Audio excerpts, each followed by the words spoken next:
Daniel balanced Emma's backpack on one shoulder while trying to brush a few crumbs from her jacket.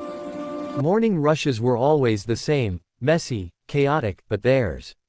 As they pushed open the glass door of the bakery, a warm wave of baked sugar and cinnamon rolled out, chasing away the cold sting of dawn. Emma skipped ahead toward their usual table. Daniel's eyes, however, went straight to the woman by the window. Maya was already there, always in the same seat. Always with a cup of plain coffee. Always wrapped in that oversized gray coat that looked like it belonged to someone else entirely. She sat with her shoulders curved inward, like she was afraid to take up space. Her fingers clutched the cup not for warmth, but for grounding, as if letting go would make her disappear. Some days her hands trembled. Some days she barely looked up. But she was always polite, soft-spoken, and quietly grateful for the little things Daniel did. He greeted her the way he always did, gentle and unobtrusive. "Morning, Maya." She lifted her eyes, offering a small, fleeting smile, the kind you could miss if you blinked. "Good morning, Daniel." "Hi, Emma." Emma beamed, hopping up on the chair beside her. "You're early today." Maya tucked a strand of hair behind her ear. "Couldn't sleep much." Daniel noticed the dark circles under her eyes, deeper than yesterday. A tightness pulled at his chest, but he didn't push. He'd learned that direct questions made her retreat. Instead, he waved to the cashier and mouthed, the usual. 2 croissants. One extra warm. When he placed the pastry in front of her, she hesitated. Every day she hesitated, as if accepting kindness had a cost she couldn't afford. "You don't have to," she murmured. "I know," he said simply. "But I want to." Her gaze softened, though sadness still clung to her like a shadow. She tore off a small piece of the croissant, almost reverently, as if it were something precious. Outside, the sky was still half dark, streaked with a pale blue that promised a long day. The bakery hummed quietly around them, the hiss of the espresso machine, the clink of dishes, the soft chatter of early risers. But at their little corner table, everything felt suspended, peaceful, fragile, delicate. Daniel watched as Emma proudly showed Maya a drawing of a cat wearing a crown. Maya laughed, a soft, light sound that made Daniel's heart twist. Moments like this were rare for her. He could see it, and he didn't know why yet, but he knew he wanted to protect that smile. Protect her, even from things she hadn't told him about. Because every morning, when she took the first bite of breakfast he brought, it felt less like he was feeding a stranger and more like he was slowly stitching together someone who had been torn apart. Daniel only realized something was wrong the moment he saw the folder lying beneath Maya's chair. It was thick, too thick to be just papers for a job or a housing application, and wrapped in a dark blue cover with crisp edges that did not match Maya's otherwise worn possessions. When he leaned down to pick it up, the weight of it surprised him. Heavy, structured, official. Emma was at the counter choosing a muffin, humming to herself, unaware of the sudden tension curling into Daniel's stomach. He placed the folder on the table, intending to hold it until Maya returned for it. But the corner flipped open slightly from the movement, revealing a page with clean legal formatting in bold black letters. A date, a judge's name, a custody case number, and a seal of a law firm he recognized only because they advertised on every billboard in the city, the kind of lawyers only the wealthy hired. He froze. Maya, custody case. His pulse picked up as he read the first visible line. Emergency private hearing. Client, Maya Thorne. He hadn't meant to read more. He shut the folder immediately, guilt stinging him, but not enough to drown out the fear creeping up his spine. Why would Maya have something like this? Why had she never mentioned a child? Why did the page look like she was the one in danger of losing everything? Before he could process any of it, the bakery door burst open with a rush of cold air. Maya hurried in, rain droplets still clinging to her hair and scarf, her breath uneven as if she had run the whole way. Her eyes searched frantically until they landed on the folder in Daniel's hands. All the color drained from her face. I must have left it," she whispered, nearly snatching it from his grasp. She clutched it tight to her chest, fingers digging into the edges. A tremor shot through her shoulders. "Maya," Daniel said softly, "is everything okay?" A single second. That's all it took for her expression to shift, fear replaced by something practiced, something she wore like armor. "I'm fine," she said too quickly. "You didn't open it, right?" Daniel hesitated. Her eyes filled with panic just from the pause. I didn't mean to, he said carefully. It flipped open on its own. She exhaled shakily, turning her face away as though embarrassed. Or terrified. Or both. Maya, if you need help. No. Her voice was sharp, then softened immediately, as though she regretted snapping. Daniel, please. I can't involve anyone. Especially you. He frowned. I'm already involved. I care about you. You know that. Her fingers tightened around the folder until her knuckles paled. She shook her head. You don't understand, she whispered. If they knew you even saw this, you could get dragged in. And I won't let that happen. They. Daniel echoed. Who are they? Her lips parted, but instead of answering, she glanced around the cafe as if expecting someone to burst through the door any moment. Maya, what's going on? He pressed gently. She lowered her voice, looking at him with a mixture of fear and apology. I'm in a fight I shouldn't win, she said. Against people who don't lose. Ever. She backed away a little, as though putting distance between them would protect him. Please, don't ask me about this again.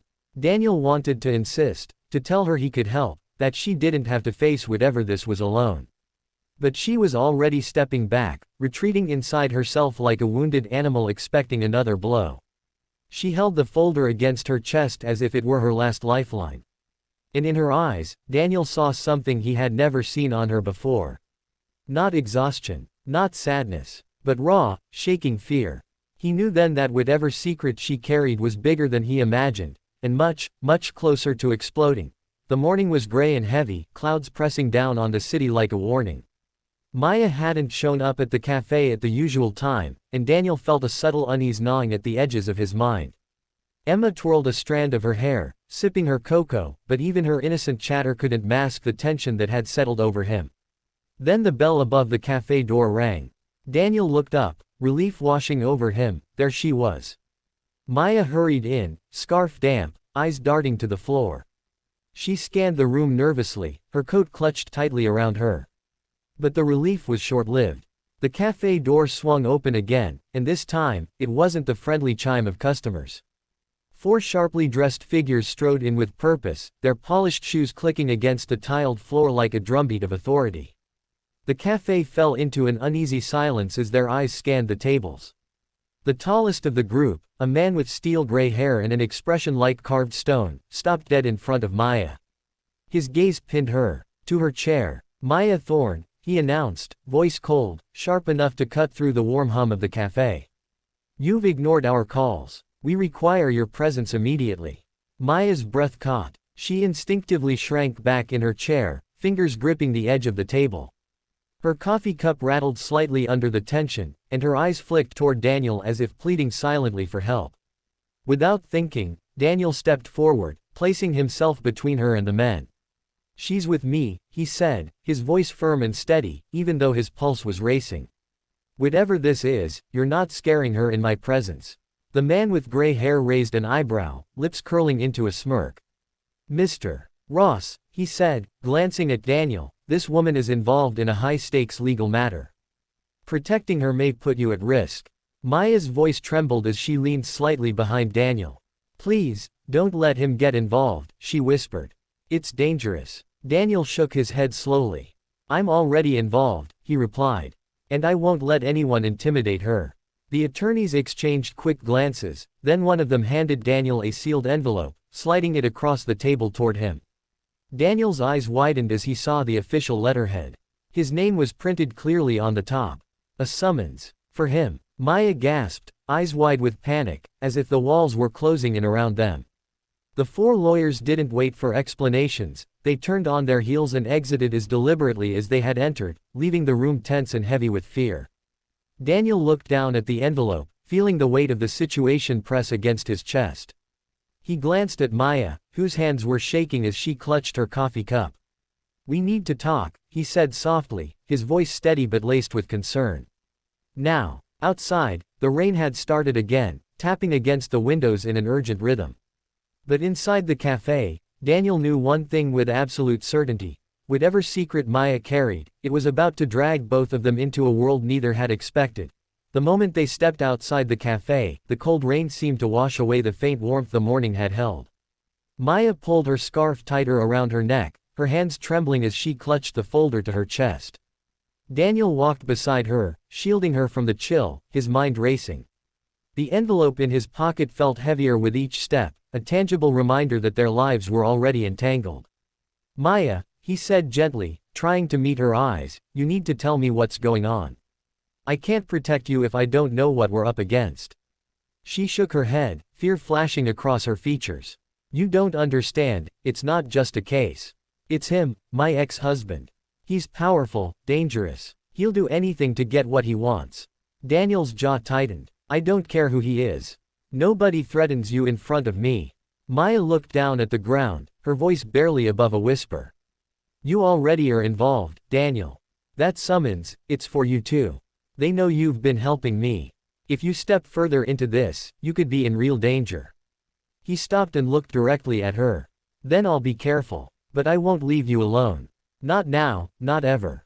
For a moment, she just stared at him, the rain dripping from her hair, the weight of her secret pressing down on her like a storm cloud. Then she finally spoke, voice trembling but steadying. He's not just fighting for custody, he's trying to punish me. He wants to take everything from me, my son, my life, and he won't stop. Daniel's grip tightened on her arm. Then we fight. Together. Her eyes filled with tears, but she didn't pull away. She knew he meant it. She had never trusted anyone like this before. A sudden honk from a car pulled them both out of their conversation. Daniel handed her the folder. We need to get this somewhere safe. They're not done yet, Maya. Not by a long shot. She nodded, swallowing hard, the first real sign of determination replacing the fear. Okay, she said. But we have to be smart. If he finds out I'm with you, everything could fall apart. Daniel looked at her and gave a small, reassuring smile. Then we make sure that doesn't happen. I won't let him win. Not you, not your son. For the first time in months, Maya felt a flicker of hope. It was fragile, but it was real. And in that moment, she realized that Daniel wasn't just helping her out of kindness anymore. He was choosing to stand by her, even when the danger was real, even when the world seemed to be against them. And for the first time, she allowed herself to believe that maybe, just maybe, she wouldn't have to face it alone. They ducked under the awning of a narrow alley to escape the sudden drizzle, the rain now a steady drum against the pavement. Maya clutched the folder tightly, her knuckles white, as she glanced up at Daniel with a mixture of fear and relief. Her chest rose and fell in rapid, shallow breaths, and for a moment, all the courage she had tried to muster faltered. I should have told you sooner, she whispered, her voice breaking. I didn't want anyone to get hurt. Not you, not Emma, not anyone. Daniel shook his head gently, brushing a damp strand of hair from her face. Maya, none of that matters right now. What matters is that you're safe and that your son, your family, we protect them. She looked down at the folder and then back at him, eyes shimmering with unshed tears. It's not just a folder, she said. It's everything. My son, the evidence I've hidden against my ex-husband. If it falls into the wrong hands, I'll lose him forever. Daniel's jaw tightened. He thought of the morning they'd spent together in the café, the quiet smiles, the shared glances, the small crumbs of trust they had built over time. Now, the stakes were higher than ever. But one thing was clear, he would not let her face this alone. We'll fight this, he said firmly. I don't care how powerful he is or how many lawyers he sends. We'll make sure he doesn't get what he wants. And I'll be with you every step of the way. Maya's lips trembled. You don't understand, he's ruthless. He'll stop at nothing. Daniel took a step closer, lowering his voice but letting every ounce of determination show. I understand enough. And you're not facing him alone. Ever. For the first time, Maya allowed herself to breathe a little easier, though the storm around them, both literal and metaphorical, had not yet passed. She realized that in Daniel, she had found more than a friend. She had found an ally, a protector, someone whose heart and courage matched her own desperation. She glanced at Emma, waiting at the cafe doorway, unaware of the danger, a small smile playing at her lips. And then back at Daniel, who had never wavered, never hesitated, never doubted. I don't know how to thank you, she whispered. You don't have to, Daniel replied softly. Just trust me. That's enough. And in that quiet, rain-soaked alley, a fragile alliance solidified into something stronger, a bond forged not just in kindness, but in courage, trust, and the unspoken promise to face whatever darkness lay ahead together. As they walked back toward the street, the city looming wet and gray around them, Maya realized something she hadn't allowed herself to hope for. Maybe, just maybe, she had finally found someone who would fight beside her. Not for money, not for fame, but because it was the right thing to do. And for the first time in a long while, she felt like she might survive.